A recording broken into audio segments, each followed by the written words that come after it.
نه عزیزم یه عمری آرزو داشت بشم دکتر. این هم مریضم بفرمایید. وقتی تو طایفه عروسیه همه عین همن الا بیبیم. چه خبری همه حنا ماشدی؟ بچه صدای شیر اویم یکی شیر او باز کرده. دکتری داره میششه. دکتری گمان خیلی حالش بده، اسهال گرفته. برو وری تر زده اسهال کنی. هر رفتیه برگشتی هم داره قابل توجه بعضیا. میگم عزیزم یه عکس هم میگیری؟ وای سرشونو بخوره ریده بودن. وام ازدواج 120 میلیون، وام گاوداری 800 میلیون. تو باشی گو میگیری یا زن؟ آیا دکتر میشه نبض منم بگیری؟ تا حالم ریخته به هم. عجب مریضی هستی، ولی من دامپزشکم. یه عکس دست جمعی از تمام آدمایی که از زندگیم رفتن. آقای دکتر چرا گوساله ما صدای خر میده؟ وقتی اسپرم ایرانی میزنی معلومه صدای خر میده. دکتر سونا چند میزنی؟ سونه خشک بخور. سونوگرافی منظورمه. سونه چه گرافی؟ چرا انقدر گرون میگیری؟ یه دستی اینقدر بره تو دل قلبت تکون بده چند میگیرم؟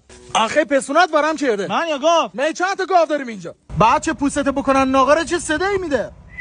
یه 2 کیلو شیر ای بده میخوام ببرم برای بچه‌م. آقای دکتر اینا نره. به هیچ کیلوی پاش.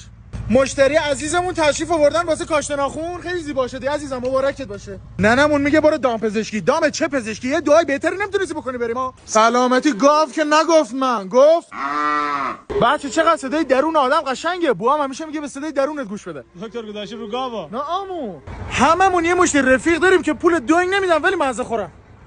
این گاوو خیلی حالش بده، همین الان با زایمان شه. این نره های دکتر. نمیره. کجا بره؟ عمو نره.